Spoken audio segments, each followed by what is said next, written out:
بات کر سکتے ہیں، یہ آپ کا حق ہے، کیونکہ وہ انسانی حقوق کا معاملہ ہے۔ اب جب جو بائیڈن پیچھے سے ہٹ جائیں گے تو جو انسانی حقوق کی خلاف ورزیاں پاکستان کی حکومت نے اور اسٹیبلشمنٹ نے کی ہیں، ان کے نتیجے میں ان کو بہت لمبے چوڑے جواب دینے پڑیں گے۔ انہیں بتانا پڑے گا کہ ہم نے یہ زیادتیاں کیوں کی۔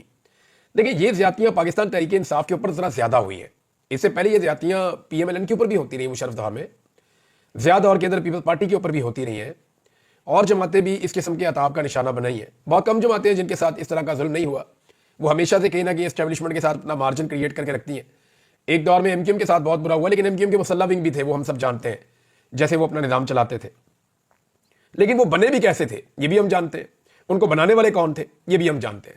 تو دودھ کی دھلی ہوئی پاکستان کی اسٹیبلشمنٹ نہیں ہے۔ اب کوئی بھی پاکستان کا معاملہ اٹھاتے ہیں، کہیں نہ کہیں جڑیں جا کر یہاں پہ اسٹیبلشمنٹ کے ساتھ مل جاتی ہیں۔ اب معاملہ یہ ہے کہ ٹرمپ کے آنے سے تو عمران خان صاحب نے باہر نہیں آنا، جو بائیڈن کے جانے سے جو انسانی حقوق کی خلاف ورزیاں پاکستان نے کی ہیں ان کا جواب مغرب کے سامنے دینا پڑے گا۔ جواب کیوں دینا پڑے گا؟ اس کی وجہ یہ ہے کہ پاکستان اپنی واحد جو منافع بخش ٹریڈ ہے وہ مغربی ممالک کے ساتھ کرتا ہے۔ چائنا کے ساتھ تو ہم سارے میں فی الحال کرتے ہیں، یا انڈیا کے ساتھ بھی آپ کی ایسی ٹریڈ نہیں ہے، سینٹرل ایشیا میں بھی آپ کی کوئی اتنی اچھی تجارت نہیں ہے۔ جو آپ کی منافع بخش تجارت ہے وہ آپ کی یورپ کے ساتھ، امریکہ کے ساتھ ہے، اس میں آپ پیسہ اور ڈالرز کماتے ہیں، پاؤنڈز کماتے ہیں، اس میں آپ یوروز کماتے ہیں، تو اسے پاکستان کو پیسہ ملتا ہے۔ اب معاملہ یہ ہے کہ ان کو آپ ناراض نہیں کر سکتے، اور آپ نے وہ سارے کام کیے ہیں جو ان معاہدوں کی خلاف ورزیاں ہیں جو معاہدے آپ نے یورپی یونین کے ساتھ یا مغربی ممالک کے ساتھ کر رکھے ہیں۔ آگے جناب عمران خان صاحب کہتے ہیں کہ ملٹری کورٹ جیسے فیصلوں سے پاکستان میں قانون کی حکمرانی کا خاتمہ ہو گیا ہے۔ جس ملک میں قانون کی حکمرانی نہ ہو وہاں کوئی سرمایہ کاری کرنے کو تیار نہیں ہوتا۔ پاکستان میں اب بھی گروتھ ریٹ 0 ہے۔ جب معاشی ترقی ہی نہیں ہوگی تو نہ ہم قرضوں سے نکل پائیں گے اور نہ ہی بے روزگاری کا خاتمہ ہوگا۔ پاکستان کے فیصلے پاکستان میں ہی ہوں گے، اس سے متعلق میرا موقف واضح ہے، اور یہی موقف سب کا ہونا چاہیے، چاہے وہ نواز شریف صاحب ہوں، چاہے عمران خان صاحب ہوں، چاہے باقی لوگ ہوں۔ دیکھیں، میں اکثر یہ کہتا ہوں، بوٹ پالش ہے، اس طرح کے ذکر کرتا ہوں، تو وہ ایکچولی ہم پاکستانیوں کے اندر کا غصہ ہے۔ میاں نواز شریف صاحب کے پاس موقع تھا کہ وہ اسٹیبلشمنٹ کے خلاف ایک بیانیہ بنانے میں کافی حد تک کامیاب ہو گئے تھے، اور وہ اسٹیبلشمنٹ کا سیاست میں سے کردار ختم کرنے میں کردار ادا کر سکتے تھے۔ کیسے؟ دیکھیں، جب اسٹیبلشمنٹ عمران خان صاحب کو مار رہی تھی تو وہ بیسٹ ٹائم تھا میاں صاحب کے پاس کہ وہ بیٹھ جاتے اور بیٹھ کر کہتے کہ دیکھیں، کل انہوں نے ہمارے ساتھ زیادتی کی، آج آپ کے ساتھ کر رہے ہیں، آئیں بیٹھتے اور بیٹھ کے ان کا رول ہمیشہ کے لیے ختم کر دیتے ہیں۔ لیکن اس وقت میاں صاحب نے پھر کمپرومائز کر لیا اور اپنی بیٹی اور اپنے بھائی کو وزیر اعظم اور وزیر اعلیٰ بنوا دیا۔ تو یہاں میاں صاحب کا جو کمپرومائز ہے اس کی وجہ سے ہمیں تکلیف ہوتی ہے کہ انہوں نے وہ موقع ضائع کیا جو بار بار ان کو ان کی زندگی میں ملا۔ بے نظیر کے ساتھ بیٹھ کے بھی وہ یہ کر سکتے تھے، آج عمران خان کے ساتھ بیٹھ کر بھی وہ کر سکتے ہیں، لیکن میاں صاحب نے اقتدار کو پسند کیا۔ یہ زیادتی میاں صاحب نے کی ہے۔ عمران خان صاحب نے کہا لیکن جب بنیادی انسانی حقوق کا معاملہ ہوتا ہے تو پوری دنیا سے آوازیں اٹھنا فطری عمل ہے۔ اقوام متحدہ جیسے ادارے اسی لیے ہیں، دنیا کے تمام ذی شعور انسان بنیادی حقوق کی پامالی کے خلاف آواز اٹھاتے ہیں۔ ارسطو نے بھی یہی کہا تھا کہ ہر شہری کا فرض ہے انسانی حقوق کی پامالی ہو تو آواز اٹھائے۔ دو قسم کے لوگ ہی انسانی حقوق کی پامالیوں پر آواز بلند نہیں کرتے، ایک جو خود غرض ہوں اور دوسرے جو بزدل ہوں۔ ٹرمپ سے یہی امید ہے کہ وہ نیوٹرل رہیں گے، کیونکہ جو بائیڈن جو ہے انہوں نے جنرل باجوہ کے اکسانے پر ہماری حکومت کو عدم اعتماد کے ذریعے ہٹا کر واضح مداخلت کی تھی، جو ساری دنیا جانتی ہے۔ ہماری مذاکراتی کمیٹی حکومت کے ساتھ مذاکرات کر رہی ہے، ہمارے مطالبات جائز۔ 26 نومبر اور 9 مئی پر جوڈیشل کمیشن کا قیام، سیاسی قیدیوں کی رہائی، یہ دو مطالبات ہیں۔ D G I S P R 9 مئی پر صریح غلط بیانی کر رہے ہیں۔ سیدھا اصول یہی ہے کہ جس نے سی سی ٹی وی فوٹیج چرائی اسی نے 9 مئی کروایا۔ ملٹری کورٹ سے فیصلے بھی اس لیے کروائے گئے ہیں کہ وہاں کسی نے سی سی ٹی وی فوٹیج مانگی نہیں تھی۔ 26 نومبر کو سیدھی گولیاں مار کر ہمارے لوگوں کو شہید کیا گیا۔ جب بھی ان دو واقعات کی شفاف تحقیقات ہوں گی، دودھ کا دودھ پانی کا پانی ہو جائے گا۔ ہم نے حکومت کو 31 جنوری تک کی ڈیڈ لائن دی ہے۔ مذاکرات اور اس کے ساتھ ساتھ ترسیلات زر کا بائیکاٹ جو ہے اس کی مہم بھی جاری رہے گی۔ اگر حکومت نے ہمارے مطالبات کی منظوری میں سنجیدگی دکھائی تو بائیکاٹ مہم پر دوبارہ غور کیا جا سکتا ہے۔ مجھے بالواسطہ طور پر بنی گالہ منتقل کرنے کی پیشکش کی گئی ہے۔ میرا موقف واضح ہے کہ پہلے میرے اسیر کارکنان جو قید کیے گئے بیچارے اور رہنماؤں کو چھوڑا جائے، اس کے بعد میری بات ہوگی۔ اٹک جیل میں بھی مجھے 3 سال تک باہر بھیجنے کی پیشکش کی گئی تھی، لیکن میرا جینا، میرا مرنا پاکستان ہے۔ میں آخری سانس تک ملک کی آزادی کی جنگ لڑوں گا اور اپنی قوم سے بھی یہی امید کرتا ہوں۔ دیکھیں، عمران خان صاحب کر لیں گے، بات چیت بھی کر لیں گے، معاملات حل کر لیں گے، for the sake of country sub leaders کو یہ کرنا چاہیے۔ لیکن ایک چیز ایسی ہے جو میں آپ کو بتا دیتا ہوں جس پہ عمران خان صاحب کمپرومائز نہیں کریں گے۔ عمران خان صاحب اپنے امیج کے اوپر کمپرومائز نہیں کریں گے۔ پاکستانی لوگ عمران خان صاحب کے امیج کے بارے میں کچھ چیزیں بڑی وضاحت سے جانتے ہیں، اس کو پیسے دولت کا شوق نہیں ہے۔ یعنی لوگ یہ کہتے ہیں کہ عمران خان کو پیسہ بنانے کا وہ نہیں ہے، اگر بنانا چاہتے تو بہت بنا لیتے۔ شہرت اللہ نے ان کو سب دنیا سے زیادہ دی ہے، نام بہت زیادہ دیا ہے، دولت جتنی وہ چاہتے ہیں ان کو مل جاتی۔ تو ایک تو یہ وہ کرپٹ نہیں ہے، پاکستانی لوگ یہ اچھی طرح جانتے ہیں۔ دوسرا، لوگ اب یہ بات اچھی طرح جانتے ہیں کہ عمران خان بزدل نہیں ہے، کمزور آدمی نہیں ہے، کوئی بہادر آدمی ہے۔ تو عمران خان صاحب یہ چاہتے ہیں کہ انہیں بہادر آدمی کی طرح یاد رکھا جائے, اس کے اوپر وہ کمپرومائز نہیں کریں گے. جیسے کوئی ڈیل ہو گئی, جا کے گھر میں بیٹھ گئے یا خاموش رہ گئے. ہاں, ملک کی خاطر بہت ساری چیزوں پہ عمران خان صاحب کے ساتھ بات ہو سکتی ہے, حالانکہ ان کے لوگ شہید ہوئے لیکن اس کے باوجود وہ بات کرنے کے لیے تیار ہیں. تو یہ ایک بڑا اچھا اور پازیٹیو سائن ہے. جن بیچارے قیدیوں کو چھوڑا گیا ہے یہ وہ ہیں جن کو 2-2 سال سزا ہوئی تھی, 20-20 مہینے, 19-19 مہینے یہ ویسے ہی کاٹ چکے ہیں, جو 4-4 مہینے ان کے باقی تھے. تو یہ ملٹری کورٹ نے, آرمی چیف نے ان کو رحم کی اپیل پہ چھوڑ دیا ہے, اور یہ انٹرنیشنلی ان کے امیج کے لیے تھوڑا سا بہتر ہو جائے گا, کیونکہ انٹرنیشنلی اس معاملے کے اوپر بہت پاکستان کا مذاق اڑا اور پاکستان کے اوپر بہت تنقید ہوئی ہے, پاکستان کے اوپر بڑی نکتہ چینی ہوئی ہے کہ جی فوجی عدالتوں میں آپ سزائیں دے رہے ہیں, کس دور میں آپ رہتے ہیں.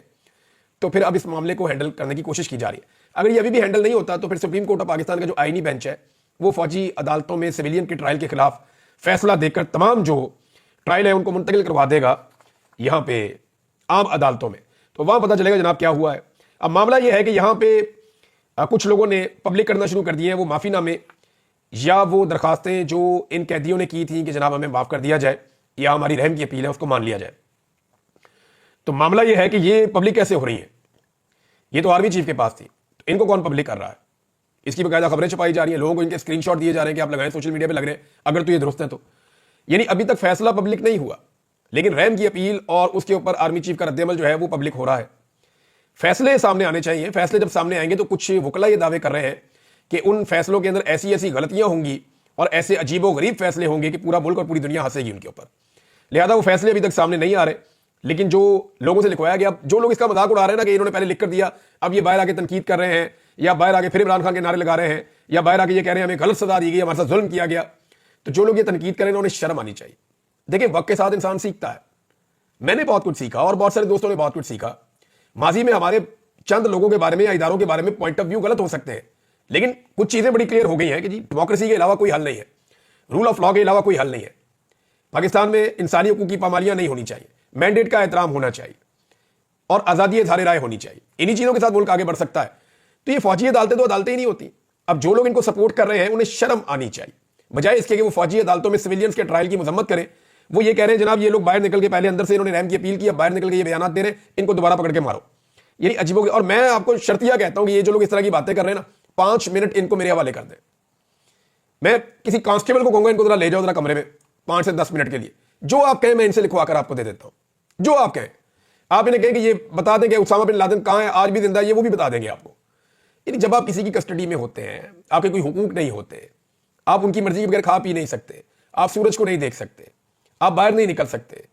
جب دل کرے وہ آپ کو ٹارچر کرنا شروع کر دیں, جب دل کرے وہ آپ کو کرنٹ لگا دیں, جب دل کرے وہ آپ کو بھوکا رکھیں, جب دل کرے وہ آپ کو میکسیمم جگائیں, جو ان سے انجیکشن چاہیں وہ آپ کو لگا دیں, جو ان سے دوائی چاہیں وہ آپ کو دے دیں, جب چاہیں وہ آپ کو قتل بھی کر سکتے ہیں. تو ایسی صورتحال میں آپ کیا کریں گے؟ یعنی ایک عام آدمی کو ٹرینڈ فورس تو نہیں ہے نا, ایک عام آدمی اس سے آپ لکھوائیں گے وہ بیچارہ لکھ دے گا, اس کو آپ بلوائیں گے وہ بیچارہ بول دے گا. لیکن جب وہ آزاد ہوگا, اس کا دماغ آزاد ہوگا, جب وہ باہر نکلے گا تب جو وہ بات کرے گا اس بات کی ویلیو ہوگی.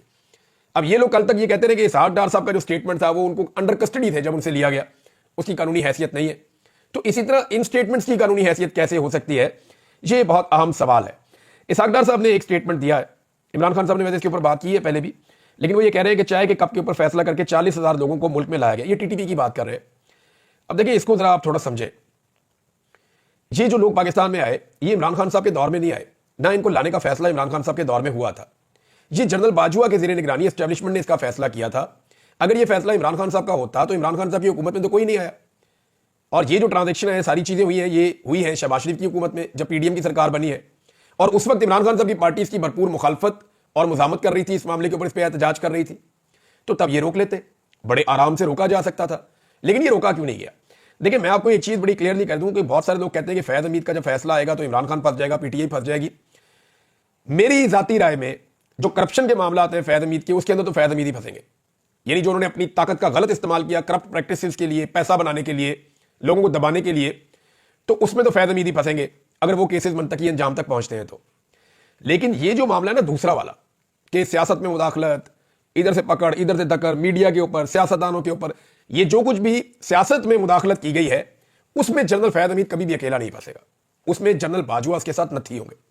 معاملہ یہ ہے کہ جنرل فیض حمید کے ساتھ عمران خان کو نتھی کرتے کرتے جنرل باجوہ کو زیادہ نتھی کروا دیا گیا.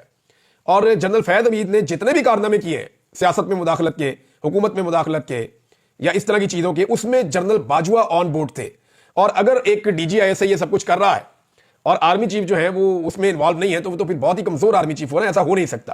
اور یہ سب کو پتا ہے کہ جنرل باجوہ کا کتنا زیادہ سیاست میں انٹرسٹ تھا اور وہ بلا کر سیاست کے اوپر گھنٹوں باتیں کیا کرتے تھے، صحافیوں کے ساتھ بھی، باقی لوگوں کے ساتھ بھی، وہ ابھی بھی بہت زیادہ کرتے ہیں. ناظرین، یہ لوگ جو چھوٹ کر آئے ہیں قید میں سے، اس میں سمیع اللہ وزیر ایک قیدی ہے بیچارہ، اس کو میں دیکھ رہا تھا کہ وہ بول نہیں پا رہا صحیح طرح، اور کچھ لوگ کہہ رہے ہیں کہ مبینہ طور پہ اس کا جو دماغ کے اوپر اثر ہوا ہے شاید اکیلے رہنے کی وجہ سے یا ٹارچر ہونے کی وجہ سے، اس کی میں حالت دیکھ بھی رہا تھا ویڈیوز میں، تو وہ لگ بھی ایسے رہا تھا کہ جیسے وہ بہت پرابلم میں رہا ہے. تو اللہ تعالیٰ ان لوگوں کے حال پہ رحم کرے. جب اس کی ایسی حالت ہو گئی تھی تو اس وقت بھی اس کو چھوڑا جا سکتا تھا، لیکن اس وقت اسے نہیں چھوڑا گیا. اب ایک چیز اور ناظرین میں آپ کو بتاؤں کہ عمران خان صاحب کا طوطی تو ملک میں بول رہا ہے. آپ غور کریں کہ کوئی ایک پولیٹیکل پارٹی ایسی نہیں ہے جو پاکستان تحریک انصاف کو روم دینا چاہے. اس کی وجہ سمجھیے. کراچی ایم کیو ایم اپنا سمجھتی ہے کہ کراچی اور حیدرآباد ہمارا ہے، وہاں پہ ایم کیو ایم کا واحد مقابلہ پی ٹی آئی سے ہے. انٹیریئر سندھ پیپلز پارٹی سمجھتی ہے یہ ہمارا ہے، وہاں ان کا واحد مقابلہ پی ٹی آئی سے ہے. پنجاب جو ہے اس کے اندر پی ایم ایل این سمجھتی ہے کہ ہمارا ہے، وہاں ان کا واحد مقابلہ پی ٹی آئی سے ہے. تحریک لبیک جہاں جہاں پہ طاقتور ہے ان جگہوں پہ بھی ان کا مقابلہ پی ٹی آئی سے ہے. فضل الرحمان صاحب جہاں جہاں پہ بلوچستان میں یا خیبر پختونخوا میں تگڑے ہیں وہاں ان کا مقابلہ پی ٹی آئی سے ہے. اے این پی جہاں بھی لڑائی کرنا چاہتی ہے وہاں ان کا مقابلہ پی ٹی آئی سے ہے. خیبر پختونخوا میں جہاں جہاں جماعت اسلامی کی جڑیں ہیں یا کراچی میں وہاں ان کا مقابلہ بھی پی ٹی آئی سے. تو تمام پولیٹیکل پارٹیز کا مقابلہ اپنے اپنے علاقوں میں، کیونکہ یہ پورے ملک کی پارٹی ہے نا، ہر کونے میں ہر جگہ پہ اس کی پریزنس ہے، تو ہر جگہ پہ سب کا مقابلہ پی ٹی آئی سے ہے. تو یہ بڑا آبویس ہے کہ پی ٹی آئی کے خلاف کوئی بھی جگہ چھوڑنے کے لیے تیار نہیں ہوگا. اب کیا عمران خان صاحب ایک پولیٹیکل ماحول ایسا بنا پائیں گے جس میں اور سیاسی اتحادی جمع کر پائیں، جیسا کہ انہوں نے محمود خان چکزئی کو اور ایم ڈبلیو ایم کو اپنے ساتھ رکھا، ساتھ میں صاحبزادہ حامد رضا صاحب کی پارٹی کو رکھا. تو کیا وہ 4 5 6 علاقائی جماعت جیسے جی ڈی اے ہے، جیسے بلوچستان میں اور پارٹیاں ہیں، اختر مینگل صاحب بھی ہیں، اسی طرح خیبر پختونخوا میں مزید پارٹیاں ہیں، کیا عمران خان صاحب ایک بڑا الائنس بنا پائیں گے؟ یہ ان کے الیکشن جیتنے کے لیے ضروری نہیں ہے، یہ پاکستان کے اندر ایک استحکام اور سب کو اکٹھا کرنے کے لیے ضروری ہے. اب تک کے لیے اتنے، اپنا خیال رکھیے گا، اپنے اس چینل کا بھی. اللہ حافظ.